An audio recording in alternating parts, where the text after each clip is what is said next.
What's going on, everybody, and welcome back to Comic Breakdown. In this video, we are jumping into Mary Jane and Black Cat issue number 5. This will be the final issue to this limited series. With all the events that were going on with Dark Web, we saw Mary Jane and Black Cat being stuck in Limbo. To be able to get out, they needed to go find a soul sword. More specifically, they needed to retrieve Belasco's lost soul sword. He wants this so that he can own dominionship over all of Limbo. He plans to take it from Madelyne Pryor. But to get this sword, he sends Mary Jane and Black Cat into the Screaming Tower, aligning themselves with a demon known as Sim, arguably one of the most powerful individuals down in Limbo, at least in terms of strength. But Sim also revealed to them that whoever touches the sword, it will bond to them, meaning that Belasco will have to kill the new owner to get his sword back.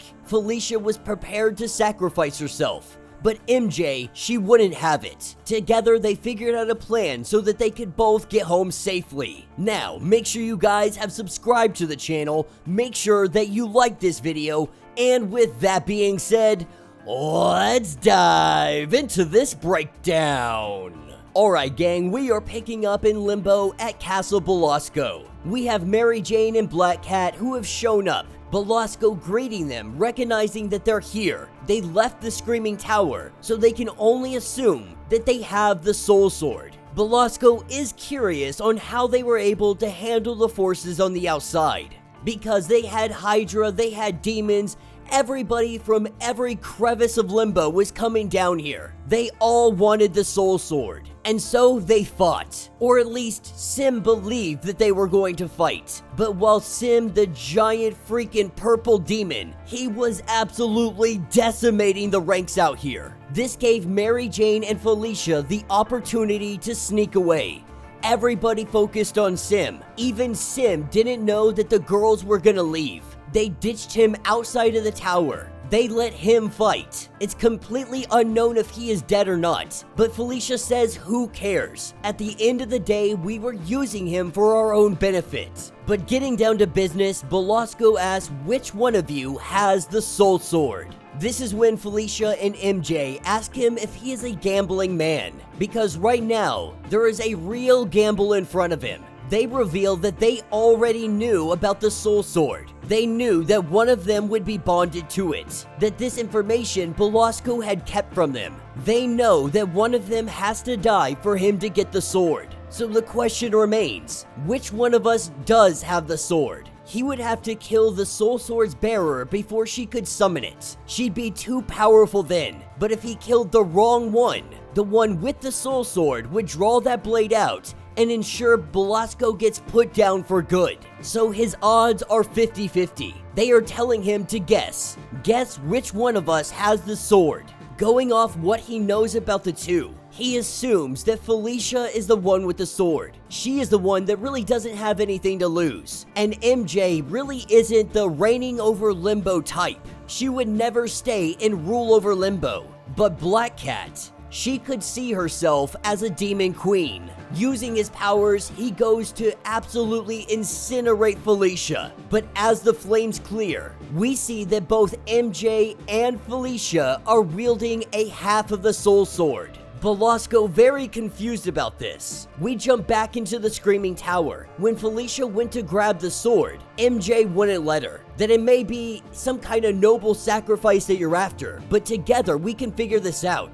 MJ having these ridiculous powers because of the jackpot. While these powers are active, they decide to do something. They decide to break the sword in two. Together, they would share the load. Together, they would bond to the sword. This is where we see MJ and Black Cat going at Belasco. They swing those swords. He tries to defend. At this point, Belasco is completely confused, wondering, was it all a lie? Was it all a ruse? What really happened at the base of the Screaming Tower? This is where the ladies let us know that they liked Sim, and so when they get out of the tower, they had to test out their swords, Sim helping them along the way. But these two ladies, they were cutting down the ranks. Anybody that would step in their way, they were laying waste. With Belasco getting thrown against the wall, the two of them throw their soul swords, each landing on one side of him. They tell Belasco that you will be sending us home,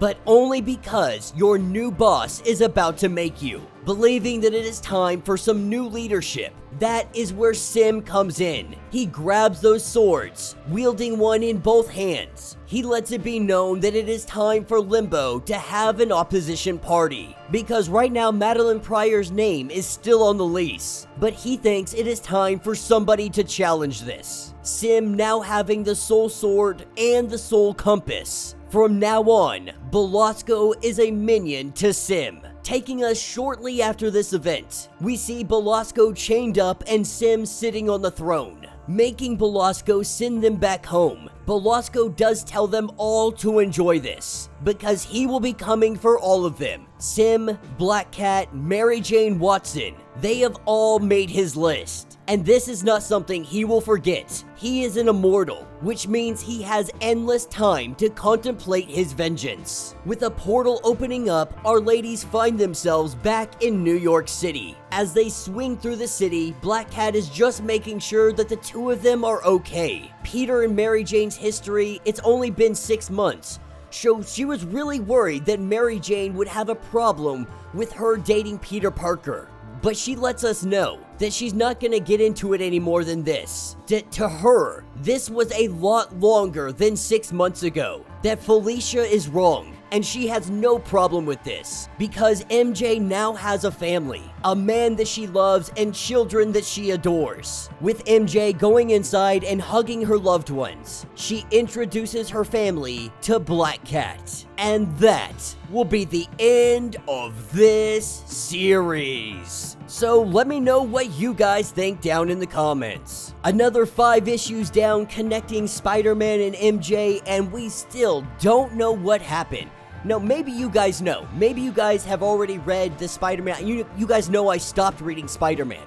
So I don't know if it's been revealed what actually happened to Spider-Man to cause all of this turmoil in his life. More than that though, something has happened to MJ. For her, it seems like a lot more than 6 months. Everybody believes that MJ was just broken up with Peter Parker for 6 months, but she is continuously hinting that something more has happened. Does this have to do with time travel? Did Mary Jane somehow go back in time and have a family? It really doesn't make any sense how this was possible. Now, there's always a possibility that her powers maybe manifested this. Maybe she was able to create a family.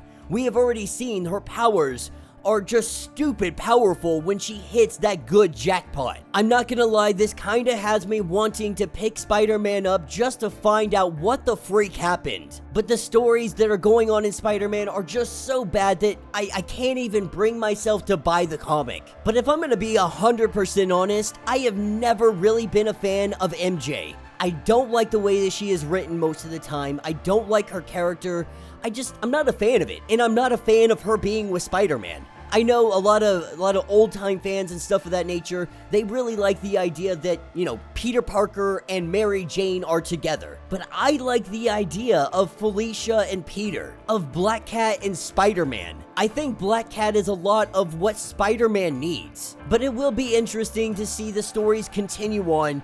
We'll keep an eye on it, we'll see how it goes. If there's any stories that are really worth covering in the future when it comes to Spider-Man, we'll definitely be there to cover them. The most recent appearance of Spider-Man in Daredevil is probably the most accurate depiction of Spider-Man that I have read in the last couple of years. That is Daredevil issue number 10. We covered it yesterday. If you haven't checked it out yet, I highly recommend that you go do so. But let me know your thoughts, let me know your theories. If you would like to get completely caught up on everything going on with Mary Jane and Black Cat, be sure to check out the link in my description as well as the top of this video. It will get you completely caught up on everything going on with this event. If you would like to support the channel, you can always do so by joining the channel membership. Much like Patreon, having multiple different tiers, from $1 to $50, from loyalty badges to comics every single month. Not only does this help out the channel tremendously, but you are getting tons of perks in the process. If you are unable to do this, Do me a favor, subscribe to the channel, like this video, hit that notification bell, and with that being said, until the next breakdown.